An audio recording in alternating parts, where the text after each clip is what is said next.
Rumours are rife that a cabinet reshuffle is imminent. Following the shake-up in the ANC's top ranks in December's national conference, as well as the recent resignation of Deputy President David Mabuza, there are some vacancies that need filling. And with the State of the Nation address coming up next Thursday, could we see that cabinet reshuffle sooner rather than later? Timing aside, Business Unity South Africa is more concerned with who will make the cut. Busa is calling for President Cyril Ramaphosa to elect an effective cabinet, saying that's vital to restoring confidence in the economy. Let's unpack this further with Busa CEO Cas Coovadia. Thank you very much, Mr. Coovadia, for your time this evening. Which portfolios are most concerning for you at this stage? Well, we've raised a number of portfolios. One is, and thank you for having me, one is mineral resources and energy. It's absolutely a critical issue, not only given the load shedding, but that we've got to deal with our energy infrastructure and our energy environment in the long term. Second is transport, given the state of affairs in our logistics in South Africa. Third is trade, industry and competition, where we believe that business needs to be seen as a partner and not as some sort of an antagonist. And then Department of Public Enterprises is a critical one that we also see. Finance and police. So those are the ones we've earmarked in our letter to the President. But obviously those are just top of mind at the moment, and that's why we've earmarked them. Right, so you want the President to split mineral resources and energy. Just before I ask you that question in full, just so our viewers know, we have that council sitting from eThekwini on the right side of your screen, that vote of no confidence in Mayor Qualifications happening as we speak. We'll take you there live if there is a development. But in the meantime, Mr. Coovadia, why would you like the President to split the Department of Mineral Energy or Mineral Resources from the Energy Department? Well, we think mineral resources is a critical element of the economy in the country, and I think that we have a lot of work to do in there. Licensing has been very slow. We've hardly conducted any exploration activities for many years. The policy environment is still not certain as I think investors would like to see it. And given the role of the mining sector in the South African economy and its contribution to the GDP, we believe that it needs specific focus and specific attention to ensure that we have an appropriate policy environment, to ensure that we unblock blockages in licensing and in exploration and so on. And then energy, obviously, as I said earlier, an extremely critical area. So we believe that for one ministry to deal with both of those critical issues in the country, and they're critical because of the situation we find ourselves in, because of mismanagement and misgovernance in the past. That's the situation we find ourselves in. So that's why we've recommended that the ministries be split so that these two critical areas for our economy are given the attention and focus they deserve. Just for our viewers, breaking news at this point in time, Mayor Qualifications has survived that vote of no confidence. We'll bring you an update from eThekwini a little bit later. We continue for the moment with Busa CEO Cas Coovadia. Let's talk about the transport departments. That's one of the portfolios you've singled out as being problematic, and we all know about the challenges within Transnet and the logistics network, the rail infrastructure not providing South African businesses with the support it needs to move goods. What would you like to see happen in the leadership of this portfolio? We're obviously going to see Fikile Mbalula. He's moved to Luthuli House, so that position is open. Any candidates that you've earmarked? No, we're not earmarking any candidates. We're not recommending to the President who he should appoint. What we are suggesting to the President is the qualities that are necessary for ministers, and it's not our role to even suggest to the President who he should appoint. So we haven't earmarked any individuals for these positions. I think on the transport side, logistics is obviously critical. I think that We've lost our competitive advantage as far as ports are concerned, even on the African continent. And any new minister needs to be alive to the worsening operations and financial situation at Transnet and need to fix that up. I think Transnet needs to be more receptive to working with the private sector. We've been talking to Transnet on an ongoing basis, and we believe the private sector can play a critical role in working with Transnet to handle some of the operational issues, to take over some of Transnet's role as far as movement of goods and services are concerned. And a minister needs to look at that. Also, I mean, our road infrastructure is a problem. In at different times when we've had the unrest in KwaZulu-Natal, and at other times we've had highways being blockaded. Well, that's a law and order issue, but also the Minister of Transport needs to be alive to those things and how we manage and plan our road network so that we minimize those sorts of things. So transport is critical to economic growth, critical to business because of movements of goods and services. And if we are losing our competitive advantage there, it just makes business more expensive, and some of our logistics companies will simply move to other parts of the continent to transport the goods. What's Busa's position on SOEs moving out of the Department of Public Enterprises and into their line departments? We've taken the view that there should be a separation between the role that the DPE plays as shareholder and the role that the operational side that departments play.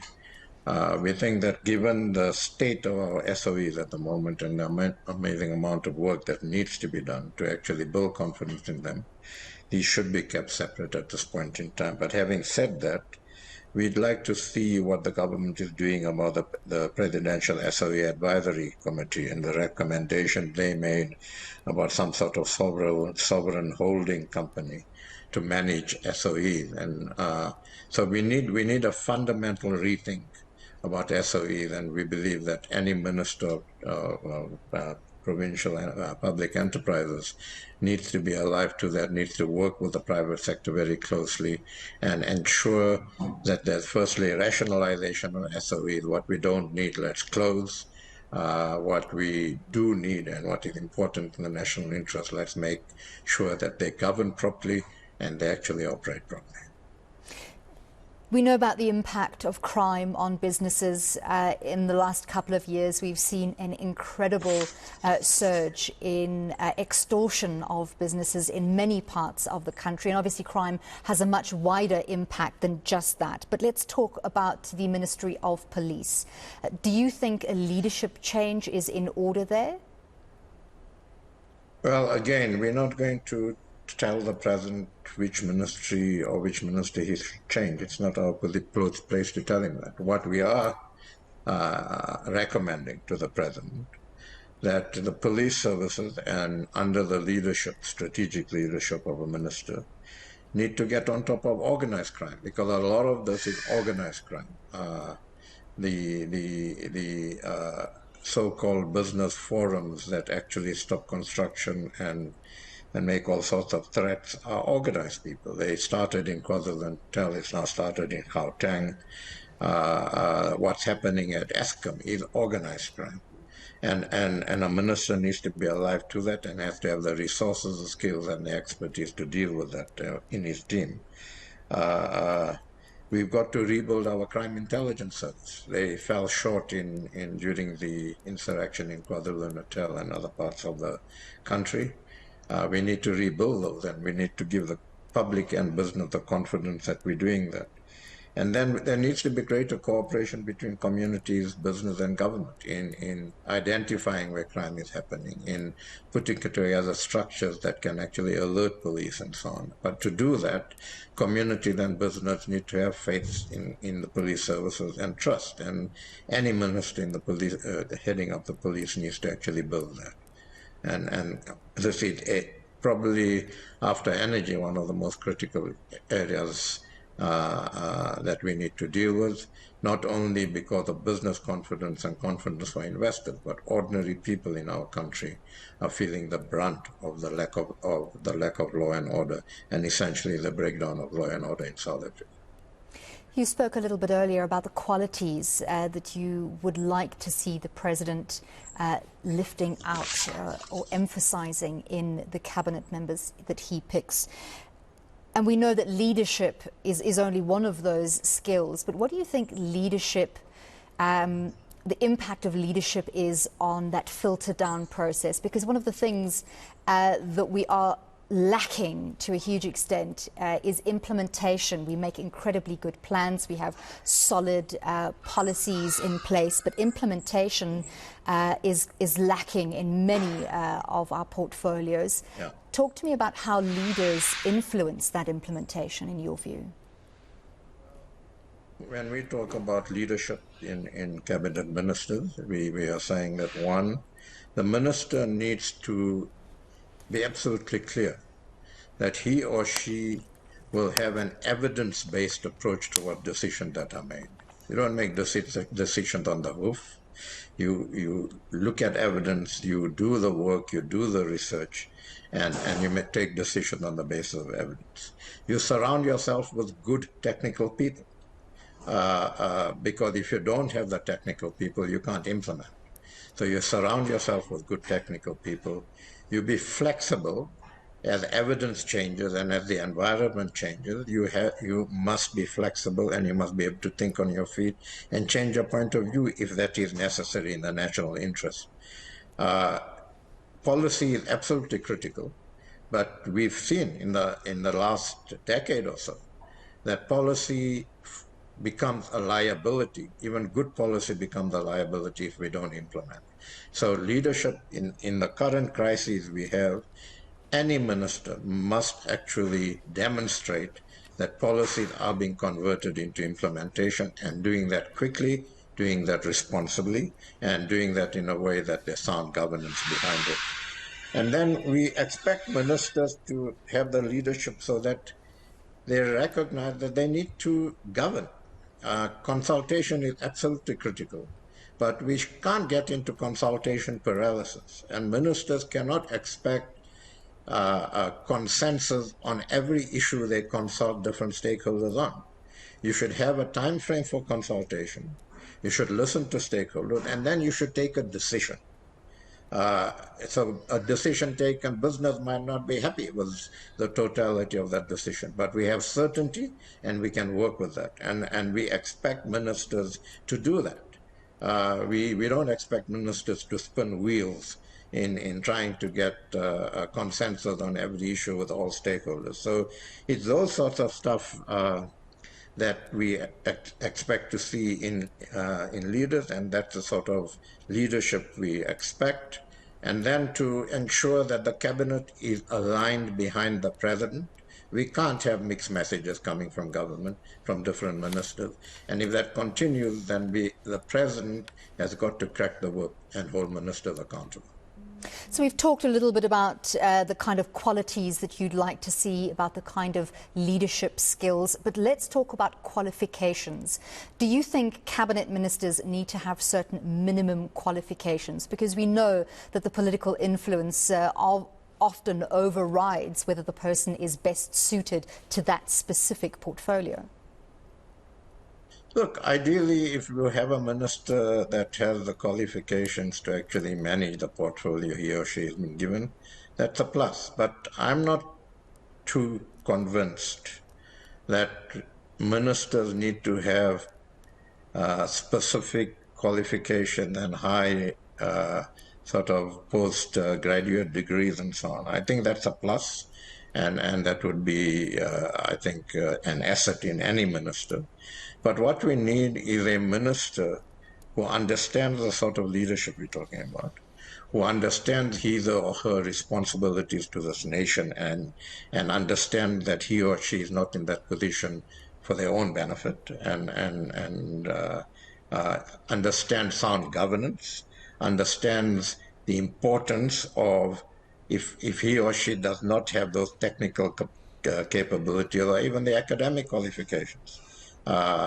He or she must be able to surround themselves with good people to actually ensure that while the minister gives strategic direction, while the minister might have political sauce and a political history, because a lot of our leaders have grown up and have developed their leadership in politics. And we've had very, very good leaders that have developed their leadership skills and honed their leadership skills in politics. But so I think those sorts of people, if they are appointed, must recognize where the gaps are, given that they're not technically qualified and they may not have the necessary academic qualifications.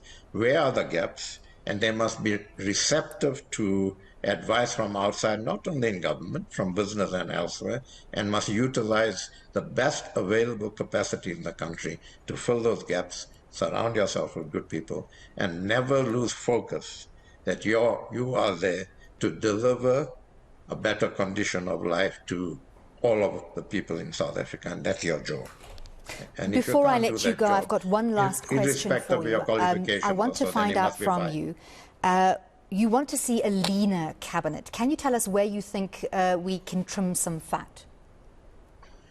Well, I think that there are some ministries that have 2 deputy ministers. We need to ask ourselves whether we need that. We need to ask ourselves whether every minister needs a deputy minister. Every ministry needs a deputy minister. I just think to have a cabinet that is so bloated, and despite the size of the cabinet has not actually met the expectations of delivery, we do need to, the president needs to take a step back and say, what's a fit-for-purpose cabinet to actually address the myriad of crises we have in this country? How do you hold your cabinet accountable? And those are the questions the president needs to ask and arrive at the appropriate decisions. Well, thank you so much for your insights. That was Business Unity South Africa CEO Cas Coovadia.